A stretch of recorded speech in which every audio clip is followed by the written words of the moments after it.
Gandang hapon. Gusto ko sana i-share yung paano mag-session ng permit. Bigyan ko ng first step na dapat nyong malaman bago mag-open ng isang business. Wait lang ha, kunin ko lang ang mga documents.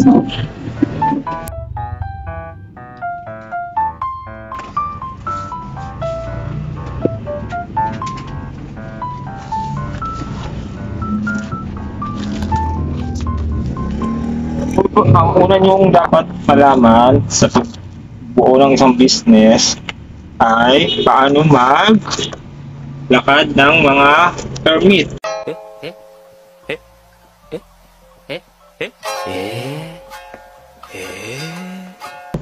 Ano yung mga unang listahan na dapat sundin o gawin bago makapag-cooperate ang business? Pwede na! Number 1 dyan ay DTI. Ito siya. DTI. Yan. Akpang ko ah. Yan. Ito, depende sa municipal nyo. Meron kasing walk-in, merong online. Kung gusto mo online, gagawa ko ng video paano maggawa sa online. Ang isa naman ay walk-in. Ang walk-in kasi minsan sa DTI meron silang mga office sa municipal na dapat pupuntahan. Siyempre para maano mo requirements kung ano yung mga pagkakasunod na dapat mong makaroon. Yun ang muna yung gagawin. Approved! Pag naayos mo na yung DTI, ang susunod mo nang gagawin ay depende sa area nyo pero sa akin kasi along the highway and syempre hindi ka pwede barangay permit lang kasi nga masisita ka.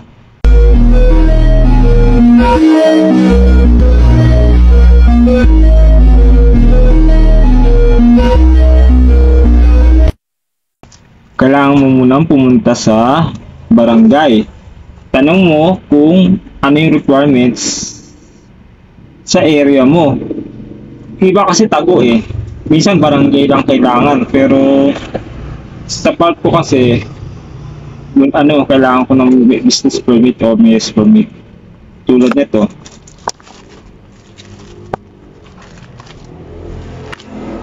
Sunod mo kasi gagawin ay mayor's permit. Kaya yan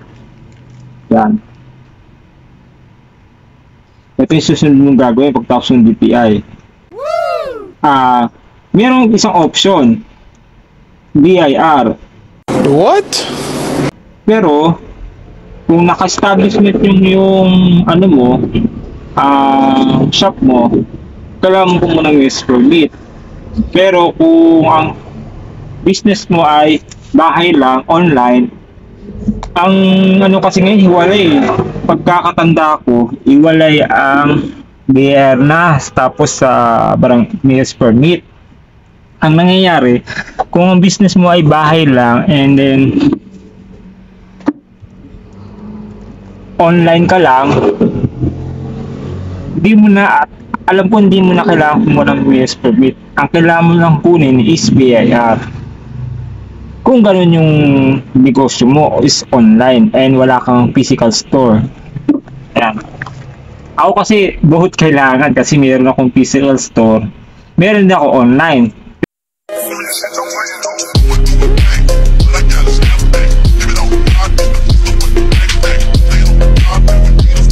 Pero needed po mga parehas. So nito BIR. Yan ang BIR.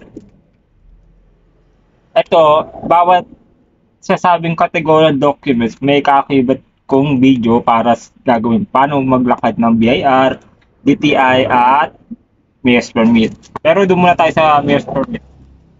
Kasi ang tapos ng DTI, mayor's permit agad inuna ko Sa mayor's permit. Sa mayor's permit, maraming hinihingi yan. Pupunta ka sa LGU sa inyong municipal para mag-request ng assessment form. Assessment form ay ganito. Sa amin kasi ganito yung assessment form eh. Ito, farm form na yan. Pag new business ka, maraming hinihingi sa'yo. Ito ay depende sa area nyo, area ng municipal. Sa area namin, ang mga new business, ang unang niyang requirements ay DTI. Kung ikaw ay nangungupahan, kailangan nila ng contract list na galing sa nagpapaupa. Pangatlo, kung sa'yo naman pala yung hindi ka numupa sa iyong business, kailangan ng title na kung saan nakatayo ang iyong business.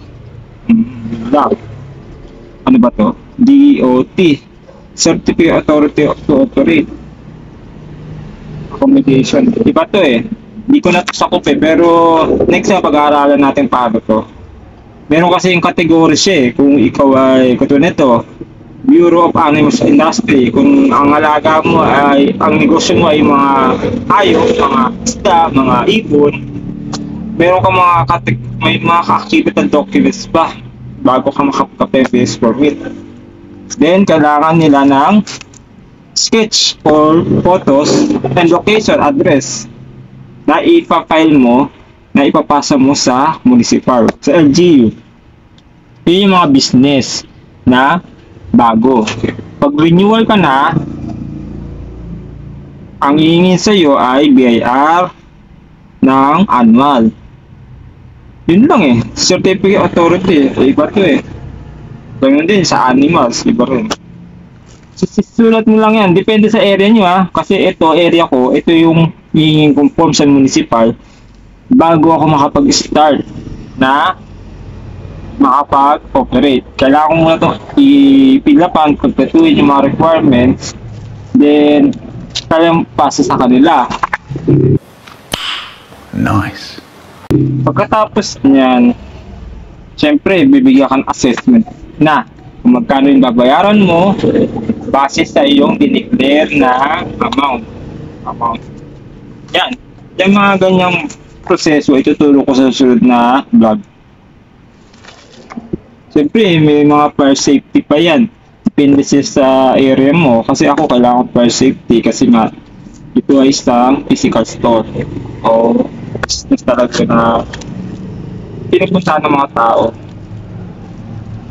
Siyempre, yung fire safety nga.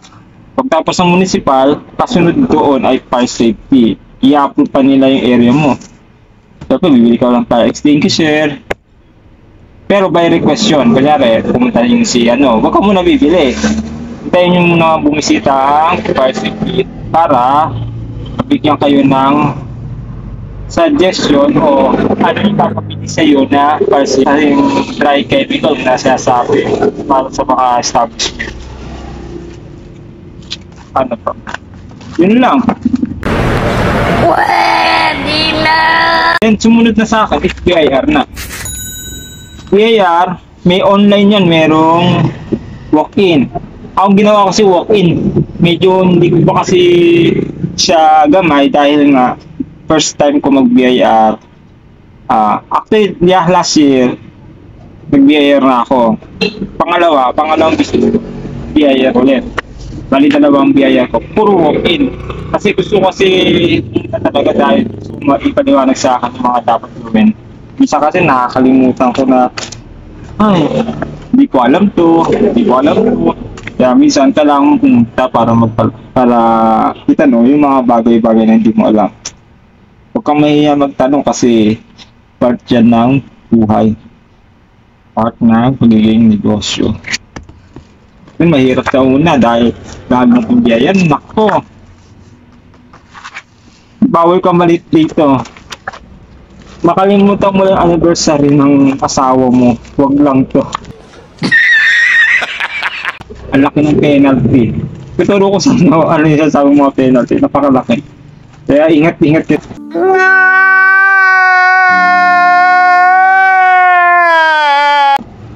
Pero kagandaan nito, magiging ka ng resibo, digit na resibo para siyempre sa part mo as negosyante, shop, yung mga customer mo, mahihingi ng resibo. Pag wala ka kasing resibo, hindi mo makuha ibang kliyente kasi ibang kliyente need ng resibo. Kasi pinapaili nila sa BIR yun. Nire-reimburse nila. Kaya, kung maaari, suggestion ko sa inyo, kung kaya nyo naman, malakas naman yung business, gumawa kayo ng BIR kasi part talaga ng negosyo siya. Hindi kayo unlad, hindi ko masasabi hindi kayo unlad, pero hindi nyo mararamdaman yung proseso nyo kung hindi kayo kukuha dahil may mga part na hindi nyo na tawag dito, yung mga customer, ganun, na sa halip na mapunta sa'yo dahil lang wala kang resibo, yun, hindi mapupunta sa'yo. Lalo na yung mga big client na nagpapagawa, hindi mapupunta sa'yo dahil hindi na resibo eh. Kaya yun lang masasabi ko sa new business owner.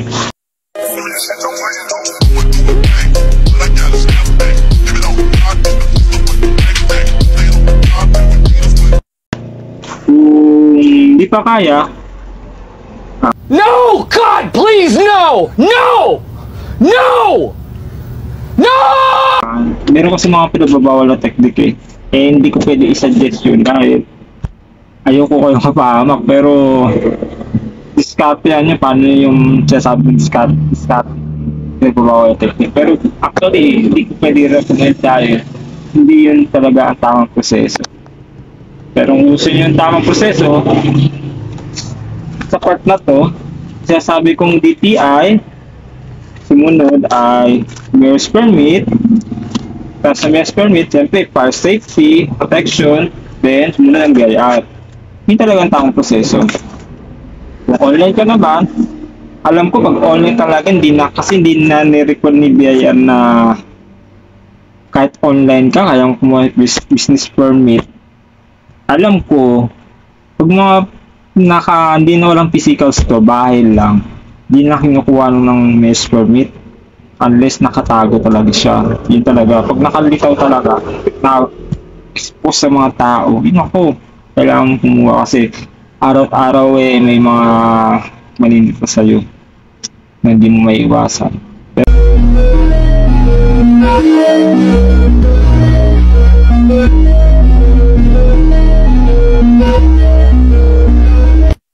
Pero kung nakatago naman siya, sabi ng BIR na pakinggan ko, iba, DTI and BIR, yung mga online. Mayor's permit hindi na. Pero, mas mainam ko magtanong sa municipal, BIR, DTI, kasi yun, mga expert yun. Approve! Yung sa akin, pati lang sa akin ng experience ko sa pagtitinda dahil nga siyempre mayroon tayong di alam, hindi natin alam, magtanong yun lang naman, tanong kaya ang papayo ko yung sinabi kong pagkakasunod na detalyado, yun ang aking experience. Kung gusto nyo mas klaro pa, magtungo muna kayo sa DTI.